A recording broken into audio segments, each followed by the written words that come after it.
bukan soal dendam masa lalu, tapi kan kita dendam kepada kejahatan masa lalu, ya itu harus dihukum. Kemudian setelah itu ya terserah presiden lah mau memaafkan mau atau mau apa, tetapi hukum itu tetap harus ditegakkan.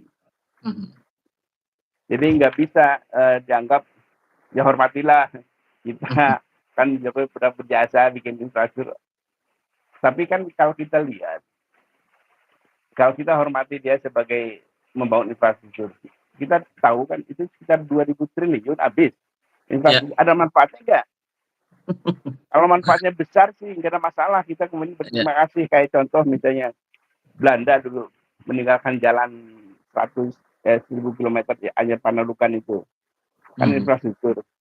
Nah, sebagian orang tua kita kan dulu pernah berterima kasih karena memberikan jalan. Tapi kan itu cara yang menurut saya sih melanggar prinsip etika. Mau sama penjahat kita harus menghormati hanya karena meninggalkan itu. Nah, saya punya cerita Mas Eko soal itu. Gimana, Bang? Jadi dulu itu ada, ini kisah nyata nih teman saya waktu saya masih di Antv tahun 90-an. Jadi habis gajian, dia tinggalnya di Bekasi. Nah, untuk pulang itu dia harus berhenti dulu di halte UKI untuk cari angkot ke Bekasi kan. Suatu ketika habis gajian itu dia ditodong sama di halte UKI itu. Dompetnya diambil, kemudian uangnya diambil semua, kemudian disisain dimasukin lagi 25.000. Dikasihin dompetnya. Tahu apa teman saya itu namanya Yamin, dia pasti dengar.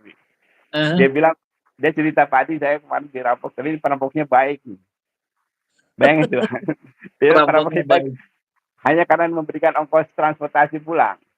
Nah, inilah mental bangsa ini pada perampok yang sudah memberikan kita hanya karena berbaik sedikit, karena tidak melukai kita berterima kasih. Ini perampoknya baik. Ini kan ya apa sih, idiot lah. Padahal kezalimannya luar biasa gitu ya. Luar biasa.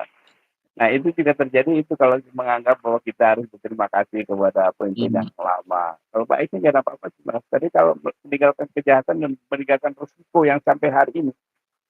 Jadi dampak kerusakan yang ditinggalkan oleh Joko Widodo ini tidak akan selesai sampai 20 tahun. Bayangkan, orang miskin 193 juta, 194 juta. Bagaimana mengentaskannya?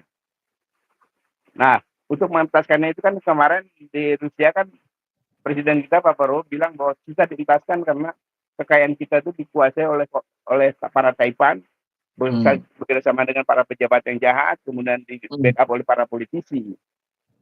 Mereka pegang kendali undang-undang segala macam itu. Sehingga kalau kita nggak bisa melewati batas kemiskinan itu karena kekayaan sudah mereka kuasai. Nah, bayangkan kalau tidak ada rule of law, hukum tidak ditegakkan, ya yang 100 orang yang para oligarki ini kan makin berkuasa. Contohnya, bagaimana oligarki makin kuat dan kita makin tidak bisa lawan. Yang sedang diperjuangkan oleh teman-teman di PIK 2 itu, itu kan secara terang-terangan melakukan pelanggaran. Presiden pernah memerintahkan untuk bongkar pagar laut, sebenarnya dibangun lagi. Berani dia Presiden. Cinting kan? Iya. Terus bagaimana kita mau melakukan perlawanan kalau negara tidak membantu oleh rakyat, malah ikut membiarkan kekuasaan. Jadi kalau kita berhadapan dengan orang kaya, rakyat tidak akan pernah bisa menang.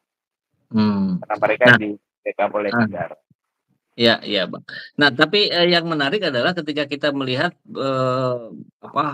hukum baru kita dalam 1 dekade terakhir ini yang disebutkan no viral, no justice katanya. Jadi semakin masyarakat nge-tweet, posting dan seterusnya, maka dampaknya itu semakin besar.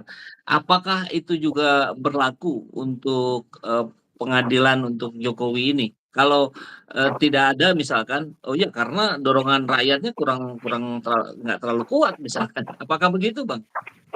Nah, ini kan pandangan sikap yang salah dari para penegak hukum ya. Kalau tidak viral, dia tidak mau turun tangan. Karena kalau viral kan dia merasa malu tuh.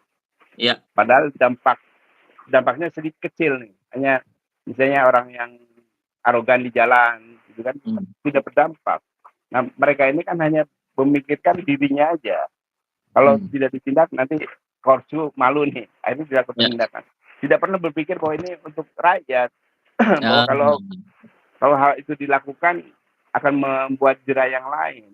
Nah, maksudnya kan kenapa bolak-balik saya bilang hukum itu tampak tegas kalau bisa menghukum orang kuat yang melanggar hmm, pas undang-undang. hmm, Kalau yang kecil-kecil yang dihukum tidak akan berdampak. Nah, ini penting karena terutama untuk kasus Joko Widodo ini. Karena sudah hmm. menghancurkan moral dan martabat bangsa di dunia internasional, ya, bukan main-main. Iya, iya, iya. Dulu Pak Harto tidak sampai kerusakan tidak sebesar ini. Hmm. Orang masih 32 percaya tahun. ya orang masih percaya ada orde reformasi itu lebih benar sehingga orang ada investasi lagi kan itu. Nah, Hmm. hari ini tuh nggak ada. Setelah Jokowi Oke. diganti itu jejak, nggak ada garis batas bahwa ini ada orde yang baru, ada pemerintahan baru, ada hukum baru, itu nggak kelihatan. Padahal di seluruh dunia ini kalau ada pergantian kekuasaan itu berarti ada hukum baru, selalu Oke. itu. Nah, memang bisa ada kesan kita dendam kepada pemerintah masa lalu. Menurut saya sih ini harus dibudayakan, bagus juga. Jadi Hmm. kalau misalnya Bang Saiful saya gantikan, saya Hmm. cari korek-korek nih kesalahan Bang Saiful, itu nggak ada masalah juga, nggak apa-apa juga. Sehingga nanti saya Hmm. kan harus hati-hati nih. Nanti Ya, kalau aku sudah berkuasa, nanti dikorek-korek juga. Nah, sehingga dengan demikian setiap penguasa itu sangat berhati-hati. oke. Nah, Baik, Bang. Nah, jadi Bang, ini beberapa pertanyaan saya sebelumnya itu bagaimana jika Jokowi tidak diadili, bagaimana jika Jokowi tidak diadili. Nah, sekarang jika diadili, kemudian terbukti di pengadilan melakukan pelanggaran-pelanggaran dan harus dihukum, ini eh, berandai-andai aja barangkali Bang, kira-kira kalau di penjara itu di mana itu Bang paling tepat nih buat Pak Jokowi ini? Ada nggak memang gitu? dulu ada, kalau Sukamiskin dulu Soekarno pernah di penjara di Sukamiskin, tapi kan zaman Iya, Belanda sih. betul. Nah, presiden yang lain kan kita belum pernah ada petinggi-petinggi. Nah, ada juga kita simbol Nusa Kambangan, kan ada yang paling Hmm. keras itu.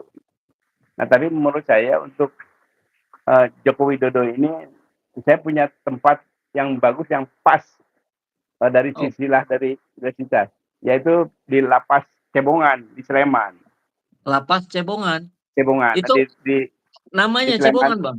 ya di daerah kawasan Yogyakarta ini namanya Cebongan itu. Kalau lapas itu lembaga pemasyarakatan itu di desa Cebongan itu. Oh, nama daerah. Nah, nah sehingga waktu saya ingat itu, dulu ada kasus itu, ada kasus dengan desa oleh Kopassus itu, jadi terkenal Cebongan ini. Kejadiannya Hmm. bagus. Hmm. Nah, saya teringat Cebongan ini kan Joko Widodo ini kan kebetulan juga dianggap Raja Cebong. Jadi Iya. saya berpikir nih, Tuhan ini sudah menyiapkan tempatnya sebetulnya nih. Oke. Tinggal kita nih umat manusia ini melaksanakan yang sudah digariskan Tuhan apa enggak nih itu. Hmm. Jadi Hmm. Cebongan Hmm. itu, jadi kan tepat nih. Jadi kita nggak usah pusing-pusing di mana penjara, tinggal dibenahin aja di situ. Tapi tempatnya kan udah pas nih. Jadi Joko Widodo karena diadili terbukti melakukan pelanggaran, kemudian difonis dihukum di penjara Cebongan. Orang sudah Oke. langsung ingat sih, ini Raja Cebong ada di situ. Di Itu Bang Saiful. Sleman, Bang ya.